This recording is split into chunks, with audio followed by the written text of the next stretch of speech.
questions. It's everything we just gotta have answers to about the Switch on today's Nerdist News. I'm so f***ing excited. This morning, Nintendo unleashed the first trailer for its latest system, the Switch, and if the ad is to be believed, we are about to enter a new era of gaming greatness. An exciting world where home and handheld consoles are effortlessly combined and attractive millennials can keep playing Zelda wherever they go. Safe to say, we are excited about the Switch and the possibilities it presents for the future of Nintendo and video gaming as a whole, but that doesn't mean we're quite ready to drink this latest batch of Mushroom Kingdom Kool-Aid.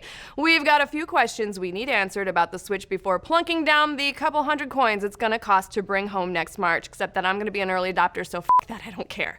For starters, let's talk about them coins. At the moment, Nintendo has offered no clue as to how much the Switch might cost. Affordability has always been a major selling point of previous Nintendo consoles like the Wii and the Wii U, each costing considerably less than Sony and Microsoft consoles from a similar generation. But will that all change with the Switch? Could the combination of home and handheld playability drive the price up to Xbox-esque heights? And if so, will people be willing to pay it?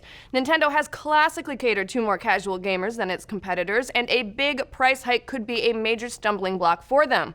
Of course, no matter how much the Switch ends up costing, it's probably going to feel like a pretty big ripoff if the battery life is lousy. As previously mentioned, Nintendo is betting big on the home/handheld hybrid gimmick. This is the first console that you can play absolutely anywhere, whether it's in the giant apartment you paid for with your trust fund money or at an awesome rooftop party with all of your other trust fund friends.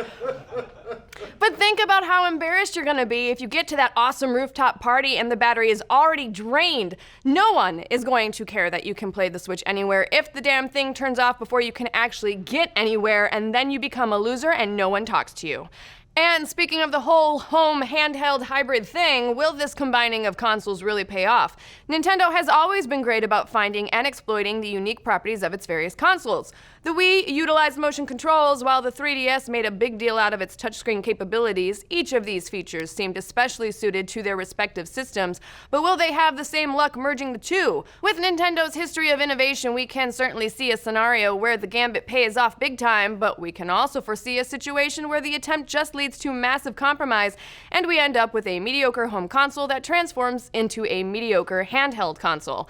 Thankfully, one thing that we don't need to worry about are the graphics. The trailer showed off a handful of new games, including new entries in the Mario, Zelda, and Splatoon franchises, and they all look absolutely gorgeous. This is thanks to the Tegra chip, a high-efficiency processor based on the same architecture as some of the world's top graphics cards. Never before has Hyrule looked so lush, Mario's mustache looked so crisp, or the Splatoons looked so Splatoony. But this does leave us wondering, is this the start of Nintendo shedding its kids-only image?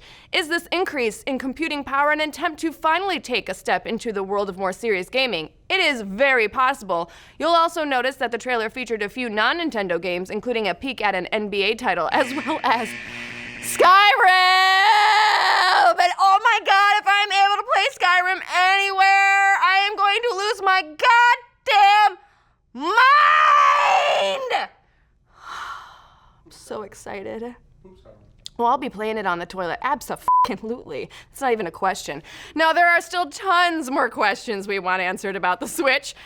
Me playing on the toilet's not one of them. How many configurations will the system ultimately have? Will it be ditching motion controls? Can the graphics possibly look as good on the go as they do on your television? And will Nintendo even let you play it if you're not an impossibly attractive millennial surrounded by your impossibly attractive millennial friends? We won't get any full answers till the Switch hits stores in March of next year, but that shouldn't stop us or you from speculating, could the Switch be Nintendo's next big thing, or will it be banished to the discount bin of time along with the Virtual Boy, the Super Scope, and those stupid Donkey Kong Bongo controllers, which I don't agree with because I loved that game and those controllers were dope.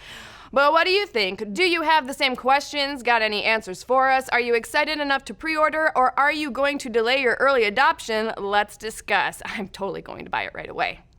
Don't worry, we're going to get into that Logan trailer tomorrow, you guys, so just have some patience.